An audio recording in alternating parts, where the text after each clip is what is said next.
নমস্কাৰ বন্ধুসকল, কি খবৰ? আশা কৰোঁ ভালে আছে।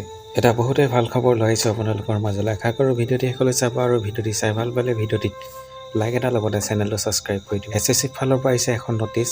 এইবাৰ SSC GDত 50,000তকৈ অধিক নতুন ভেকেঞ্চি আহিব। এইখিনি পদ SSC ফালৰ পৰা মুকলি কৰা হৈছে। Apply process online. Apply last date হৈছে ডিচেম্বৰ মাহৰ 2025। টোটেল পষ্ট আছে 50,000 প্লাছ। চেলাৰী দিয়া হ'ব 21,700 পৰা 69,100 টকালৈকে। Post name constable GD, job location all India. Application start date November মাহৰ 2025। Application last date December 2025। Exam date জানুৱাৰী মাহত হ'ব 2025। মিনিমাম এজ 18 বছৰ হ'ব লাগিব আৰু মেক্সিমাম এজ 23 বছৰ হ'ব লাগিব।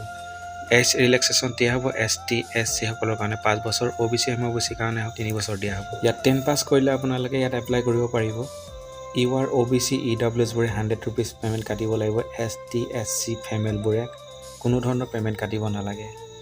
Payment mode online. প্ৰথমে হ'ব return exam CBT, next physical test, next documents verification, তাৰপিছত মেডিকেল টেষ্ট অনুষ্ঠিত হ'ব।